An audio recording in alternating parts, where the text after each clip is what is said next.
Mateusz Gamrot and Jalin Turner. Super excited for this one. Big Jalin Turner fan.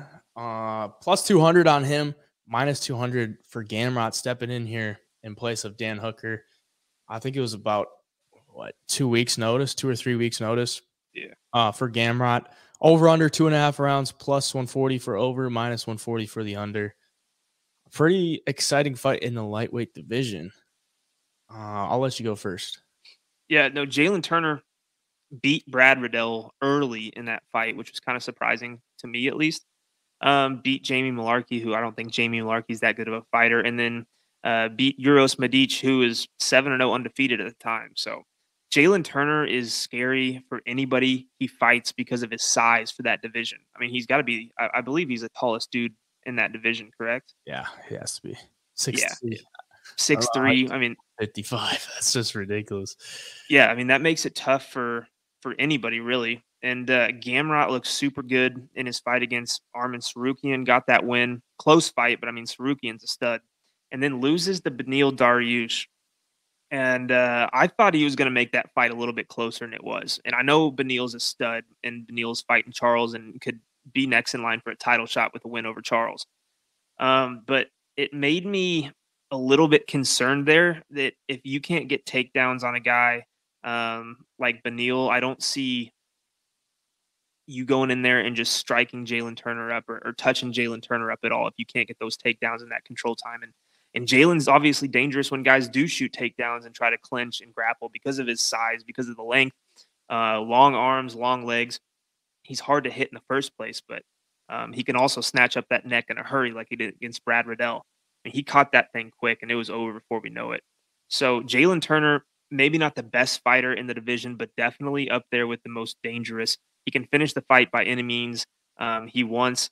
And against Gamrot, I just feel like Gamrot's going to leave that neck open at times. There's going to be exchanges where maybe Jalin Turner finds it easier to counter because of that length and the distance control he can implement if he wants to.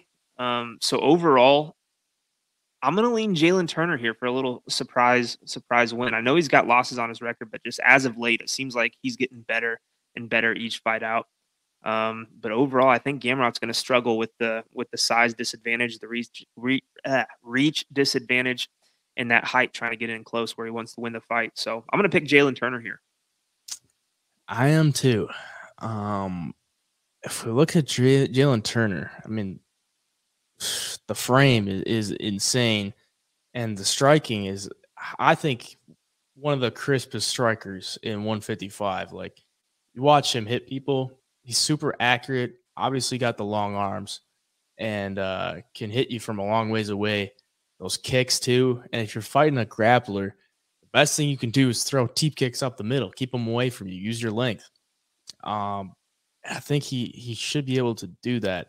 The only thing that scares me if he does throw that kicks. Gamrot loves those single legs, so something to look for there. But Gamrot, a negative strike differential. I mean, so that means he absorbs more strikes than he lands. For Jalin Turner, 6.48 landed per minute, 4.31 absorbed per minute. Got a 77% takedown defense. The big switch up I've seen in his career and just watching film, he's a lot more patient now.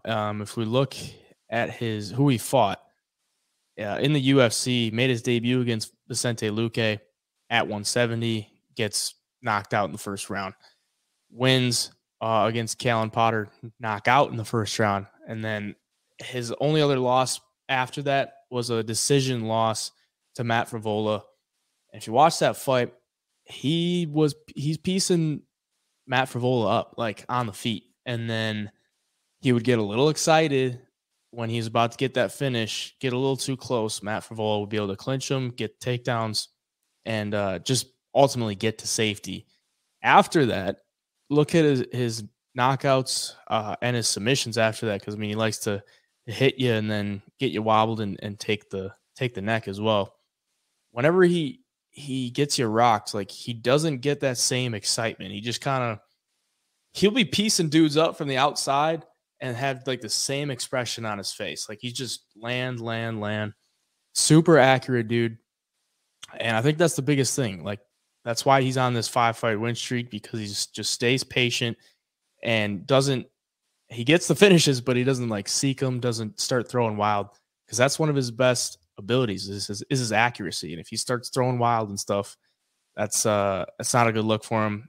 Being that big and leaving yourself open like that, it's not going to work out well for him. For Gamrot, his stand-up is just so – I don't want to say low level, but for the level he's at in the division, like, he can't stand with, like, most of these guys in the top. He's got to get it down to the ground. Yeah, like, if he doesn't get it to the ground, like, he's fucked. Like, he really doesn't have the stand-up to hang with these guys, and that was blatantly obvious against Beneil Dariush. Like, he was diving at legs, and towards the third round of that fight, he's, like, not even trying to strike with him. He's just, like, trying to get close to him, dive at a leg. It was a really bad look. He shoots a lot. Like, that's one thing about him. He has no ego about it. Like, if he doesn't get a takedown, like, he'll just keep shooting. He'll keep shooting until he gets it. And when he gets you to the ground, he doesn't have great top pressure. He doesn't really keep you there. And to top it off, like, this is pretty much how I kind of talk myself into Jalin Turner. Like, the guy gets knocked down too. Like, Beneil Dariush knocked him down. Arman Tsarukyan knocked him down.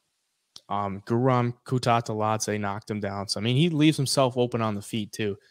It's one thing to not have great striking, like, offensively, but if you're going to leave yourself open on the feet as well, it's just not a good look. I can't really get behind Gamrot this week. I think he's talented. He's really talented. But at these odds, like minus 200 against Jalin Turner, I just can't really get it. So, yeah, I'll take the 2-1 on Jalin Turner. Another thing about Jalin Turner too is, even if he does get taken down in this fight, I just don't know. Him being 6'3", he's going to have so much leverage off of his back to have ways to get back to his feet, in my opinion. I just don't know if he's going to be able to be held down on the ground, and that could get frustrating. And so, the longer the fight stays on the feet, the better Jalin Turner's odds are. And I just think he's going to have just a couple little aspects that are going to, propel him towards, getting the win as an underdog here. And one is just being super hard to hold down on the ground, and that striking being long, quick, accurate. I just think for an underdog, he's going to be a pretty damn good play this week. Watch Gamrot just knock him out on the feet.